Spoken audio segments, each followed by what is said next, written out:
નમસ્તે મિત્રો, આજે આપણે ભાષા સજ્જતામાં વાક્ય પ્રયોગ વિશે શીખીશું, જેમાં આપણે કર્તરી પ્રયોગ, કર્મણી પ્રયોગ, ભાવે પ્રયોગ અને પ્રેરક વાક્ય પ્રયોગ વિશે ચર્ચા કરીશું.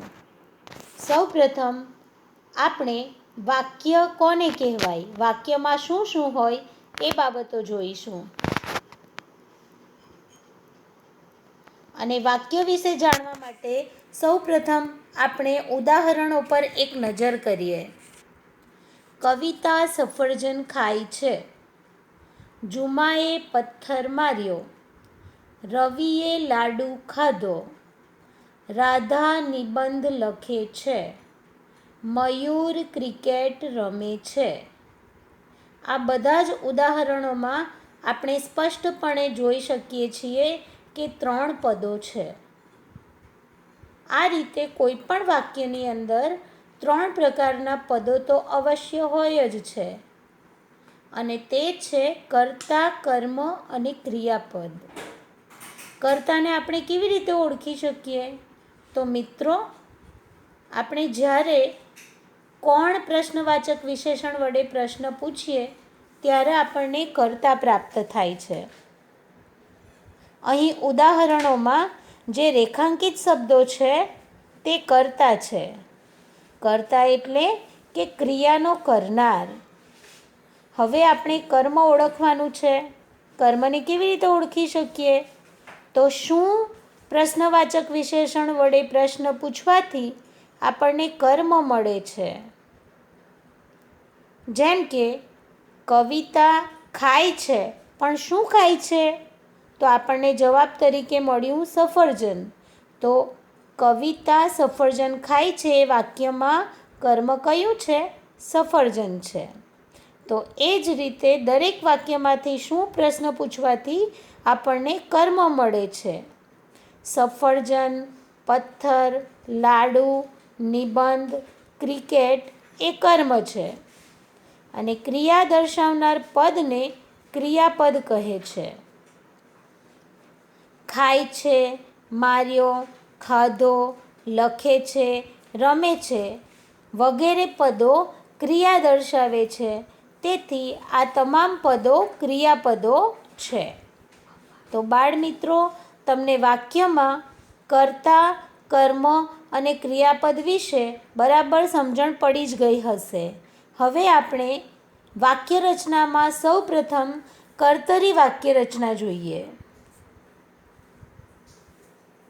કર્તરી વાક્ય રચના સમજાવવા માટે આપણે પ્રથમ ઉદાહરણો પર નજર નાખીએ. જુઓ, કવિતા સફરજન ખાય છે. જુમાએ પથ્થર માર્યો. રવિએ લાડુ ખાધો. રાધા નિબંધ લખે છે. મયુર ક્રિકેટ રમે છે. આ તમામ વાક્યોની અંદર કર્તા અમુક પ્રકારની ક્રિયા કરે છે. દરેક વાક્યની અંદર કર્તા આપણે ખૂબ સરળતાથી ઓળખી શકીએ છીએ. આપણે જોયું કે કોણ પ્રશ્ન પૂછવાથી આપણને કર્તા મળે છે. તો અહીં જે રેખાંકિત શબ્દો છે એ બધા જ ક્રિયાના કરનાર છે, એટલા માટે એ કર્તા છે. અને અહીં આપણે જોઈ શકીએ છીએ કે વાક્યમાં આ કર્તા વડે અમુક ક્રિયા થાય છે. કર્તા અમુક ક્રિયા કરે છે, એટલે અહીં કર્તાની પ્રધાનતા છે. કર્તા મુખ્ય છે. તેથી આ પ્રકારના વાક્યને કર્તરી વાક્ય કહે છે. હવે કર્તરી વાક્યમાં કર્તા મુખ્ય છે, તેથી આ કર્તાના લિંગ અને વચન અનુસાર પ્રત્યયો અને ક્રિયાપદ પ્રયોજાય છે. હવે લિંગ એટલે કે કર્તા સ્ત્રીલિંગ છે કે પુલ્લિંગ. કર્તા જો સ્ત્રીલિંગ હોય તો તે મુજબ ક્રિયાપદ અને પ્રત્યયો પ્રયોજાય, અને કર્તા જો પુલ્લિંગ હોય તો તે મુજબ પ્રત્યયો અને ક્રિયાપદ પ્રયોજાય છે. તેવી જ રીતે કર્તા જો એક વચનમાં હોય તો એ પ્રમાણે ક્રિયાપદ અને પ્રત્યયો પ્રયોજાય છે, અને કર્તા જો બહુવચનમાં હોય તો તે મુજબ ક્રિયાપદ અને પ્રત્યયો પ્રયોજાય છે. હવે ખૂબ જ મહત્ત્વની વાત કે કર્તરી વાક્યમાં કર્તાનું ક્રિયા પર નિયંત્રણ હોય છે. એટલે કે કર્તરી વાક્યમાં જે ક્રિયા થાય છે ને એ ક્રિયાનો દોર પેલા કર્તાના હાથમાં હોય છે. કર્તા ઈચ્છે તો ક્રિયા કરે અને કર્તા ન ઈચ્છે તો ન પણ કરે. કવિતા સફરજન ખાય છે, બરાબર. હવે સફરજન ખાવાની જે ક્રિયા થાય છે એ ક્રિયાનું નિયંત્રણ કવિતાના હાથમાં છે, બરાબર. એટલા માટે સમગ્ર ક્રિયાનું નિયંત્રણ કર્તાના હાથમાં છે, તેમજ કર્તા મુખ્ય હોવાથી આ પ્રકારના વાક્યો કર્તરી વાક્ય રચના કહેવાય છે.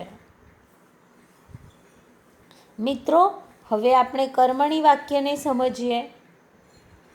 એને સમજવા માટે પણ સૌપ્રથમ આપણે ઉદાહરણો જોઈએ. જે વાક્ય મેં કર્તરી વાક્યમાં લીધા હતા ને, જે ઉદાહરણો, એ જ ઉદાહરણો આપણે કર્મણી વાક્યમાં પણ લીધા છે. એ જ ઉદાહરણોને પરિવર્તિત કર્યા છે કર્મણીમાં. જુઓ, કવિતા વડે સફરજન ખવાય છે, જુમાથી પથ્થર મરાયો, રવિ દ્વારા લાડુ ખવાયો, રાધા થકી નિબંધ લખાય છે, મયુર વડે ક્રિકેટ રમાય છે. આ પ્રત્યેક ઉદાહરણમાં તમે જોઈ શકો છો કે જે કર્તા છે એ કર્તાની સાથે એક પ્રત્યય ઉમેરાયો છે દરેક વાક્યમાં. કવિતાની સાથે વડે પ્રત્યય લાગ્યો છે, જુમાને થી પ્રત્યય લાગ્યો છે, રવિને દ્વારા પ્રત્યય લાગ્યો છે, રાધાને થકી પ્રત્યય લાગ્યો છે અને મયુરને વડે પ્રત્યય લાગેલો છે. મિત્રો, આ થી, થકી, વડે, દ્વારા આ શેના પ્રત્યયો છે એ તમે જાણો છો? હા, એકદમ બરાબર. આ ત્રીજી વિભક્તિના પ્રત્યયો છે અને કર્મણી વાક્યમાં કર્તાને આ ત્રીજી વિભક્તિના પ્રત્યય લગાડવામાં આવે છે.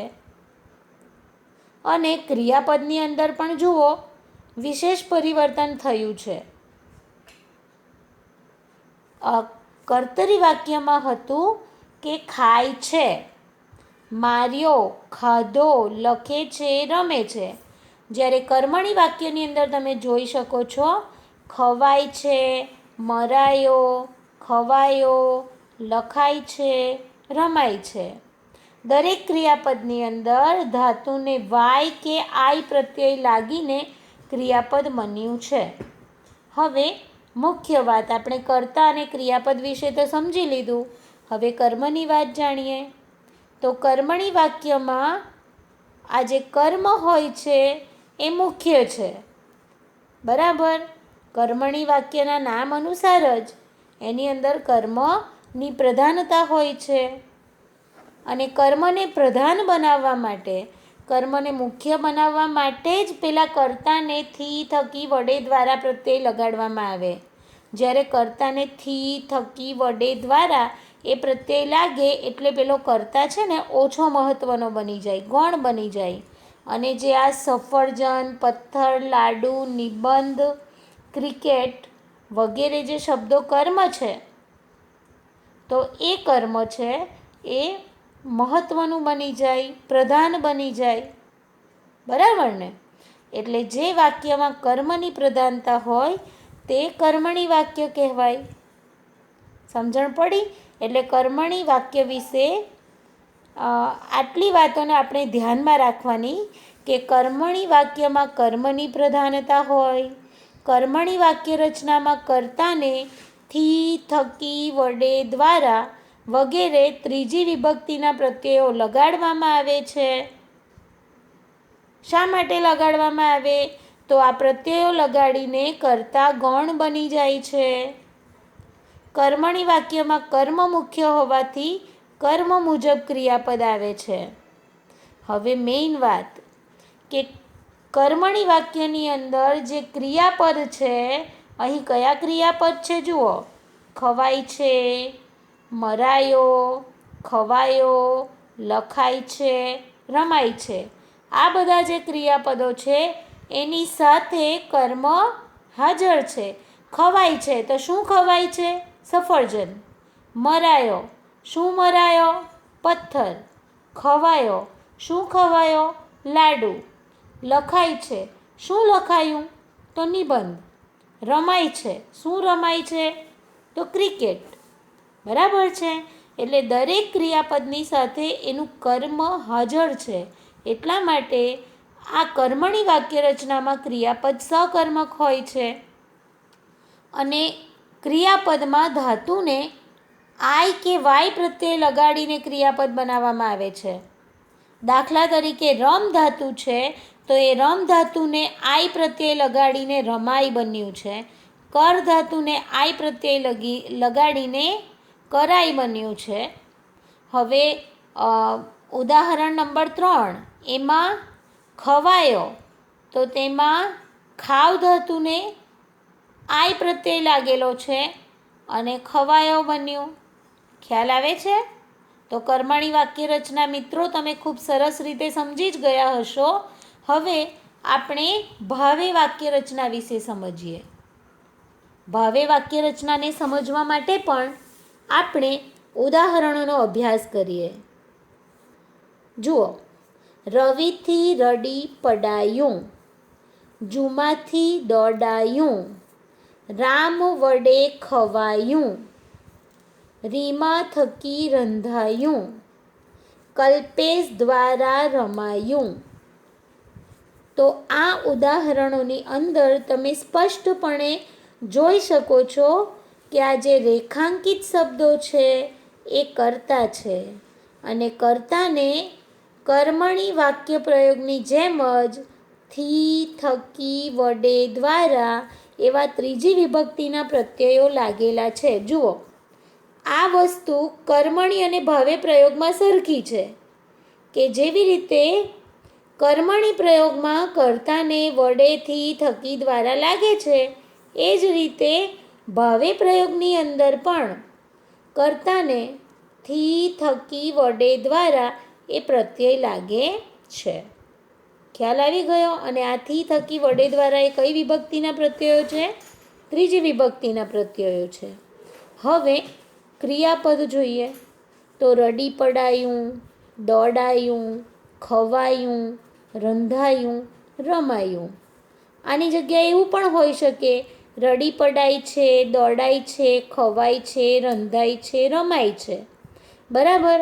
આ રીતના ક્રિયાપદ છે પરંતુ એની સાથે કર્મ દેખાતું છે તમને?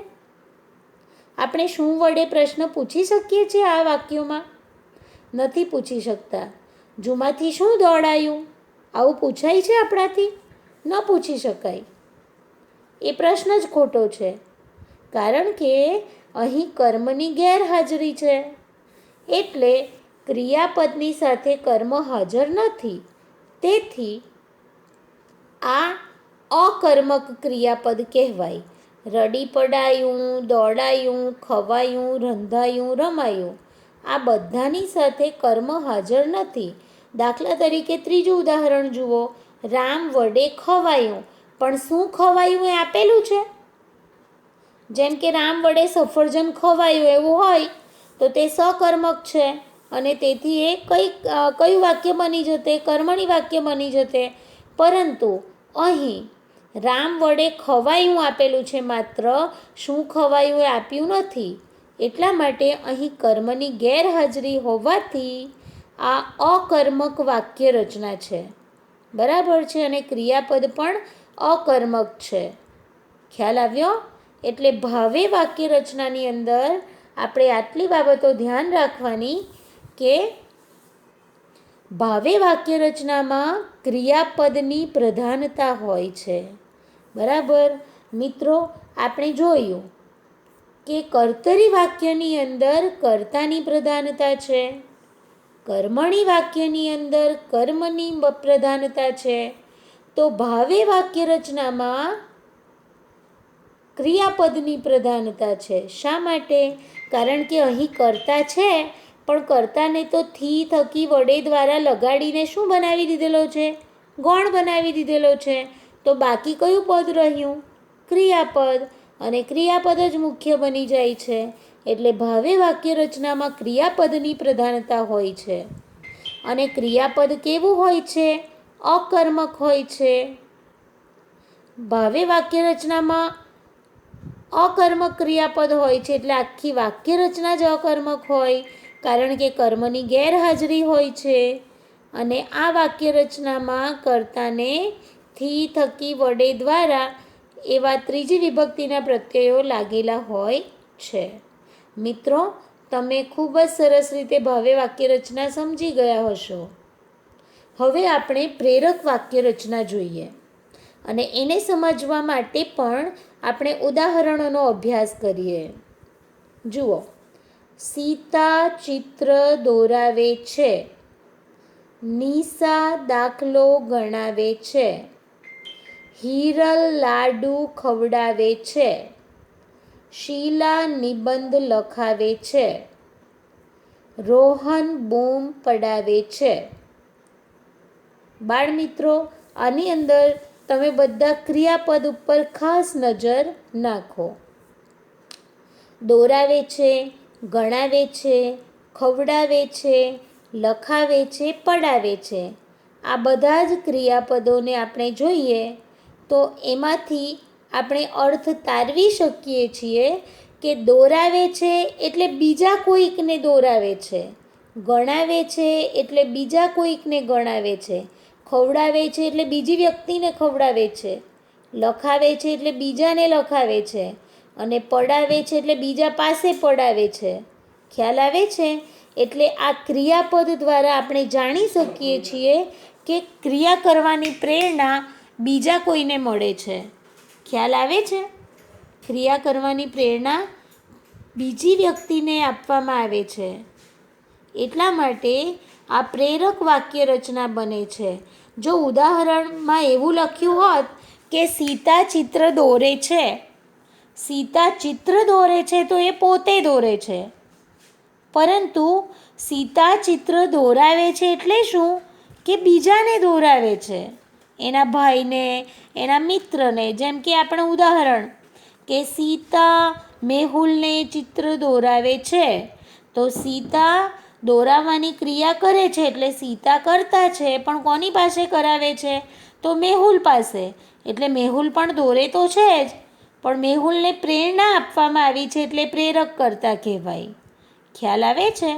નિશા દાખલો ગણાવે છે, તો આની અંદર નિશા બીજાને ગણાવે છે. ખ્યાલ આવે છે? એટલે પ્રેરક વાક્ય રચનાની અંદર ક્રિયા કરવાની પ્રેરણા કોઈ બીજી વ્યક્તિને આપવામાં આવે છે. બરાબર? જુઓ, એટલે પ્રેરક વાક્ય રચનામાં આપણે આટલી વાતોને ખાસ ધ્યાનમાં રાખવાની કે પ્રેરક વાક્ય રચનામાં ક્રિયાપદમાં પ્રેરવાનો અર્થ હોય છે, એટલે કે પ્રેરણા આપવાનો અર્થ હોય છે. ત્યાર પછી જે ક્રિયાપદ હોય છે તેની અંદર ધાતુને આવે અને ડાવે આ મુજબ ક્રિયાપદ બનતું હોય છે. ધાતુને આવે અને ડાવે પ્રત્યે લગાડવામાં આવે. જેમ કે દોર ધાતુ, તો તેને આવે પ્રત્યે લાગીને દોરાવે બનાવ્યું છે, અને ડાવે પ્રત્યે લગાડવો હોય તો દોરાવડાવે, એ પ્રમાણે ક્રિયાપદ બને. બરાબર છે? ત્યાર પછી ગણ ધાતુ છે, એને આવે લગાવ્યો તો ગણાવે, અને ડાવે લગાવ્યો તો ગણાવડાવે. ખવડાવ ધાતુ તો ખવડાવે, લખાવ ધાતુ તો લખાવે, અને ડાવ એને લાગે તો લખાવડાવે. બરાબર છે? અને પડ ધાતુ પડાવે, એને આવે પ્રત્યે લાગીને પડાવે. એ પ્રકારનું ક્રિયાપદ બન્યું છે. પછી આ પ્રેરક વાક્ય રચનામાં કોઈ બીજી વ્યક્તિને ક્રિયા કરવા માટે પ્રેરણા આપવામાં આવતી હોય છે, એટલે કે વ્યક્તિ બીજી વ્યક્તિ પાસે ક્રિયા કરાવે છે. અહીં એક પ્રિન્ટિંગ મિસ્ટેક છે. ક્રિયાની જગ્યાએ ખોટો શબ્દ છપાયો છે, પ્રિયા. આપણે ક્રિયા સમજવું. પ્રેરક વાક્ય રચનામાં પ્રેરિત કર્તાને મૂકીને પણ પ્રેરક વાક્યની રચના થઈ શકે છે. પ્રેરિત કર્તાને મૂકીને એટલે ધારો કે સીતા મેહુલ પાસે ચિત્ર દોરાવે છે, તો સીતા એ કર્તા છે, પણ કાર્ય કોની પાસે કરાવે છે? મેહુલ પાસે. એટલે મેહુલ શું કહેવાય? પ્રેરિત કર્તા. બરાબર. નિશા દાખલો ગણાવે છે, તો નિશા મોન્ટુને દાખલો ગણાવે છે. તો નિશા કર્તા છે અને મોન્ટુ પ્રેરિત કર્તા છે. એટલે પ્રેરિત કર્તાનું નામ લખીને પણ આ રીતે પ્રેરક વાક્ય રચના થઈ શકે છે. તો બાળ મિત્રો, આજે આપણે 4 પ્રકારની વાક્ય રચના શીખ્યા. બરાબર છે. કઈ કઈ વાક્ય રચના? આપણે ફરીથી એકવાર ધ્યાન આપી લઈએ. કર્તરી વાક્ય રચના, કે જેમાં કર્તાની પ્રધાનતા હોય છે. કર્મણી વાક્ય રચના, કે જેમાં કર્મની પ્રધાનતા હોય છે. ભાવે વાક્ય રચના, કે જેમાં ક્રિયાપદની પ્રધાનતા હોય છે. અને પ્રેરક વાક્ય રચના, કે જેની અંદર ક્રિયાપદમાં પ્રેરણા આપવાનો, ક્રિયા કરવાની પ્રેરણા આપવાનો અર્થ સમાયેલો હોય છે. વિદ્યાર્થી મિત્રો, તમને આ વિડીયો દ્વારા વાક્ય રચના બરાબર સમજ પડી ને? જો તમને આ વિડીયો ગમ્યો હોય તો પ્લીઝ એને લાઈક કરજો, મારી ચેનલને સબસ્ક્રાઈબ કરજો અને તમારા મિત્રોને પણ આ વિડીયો શેર કરજો. Thank you.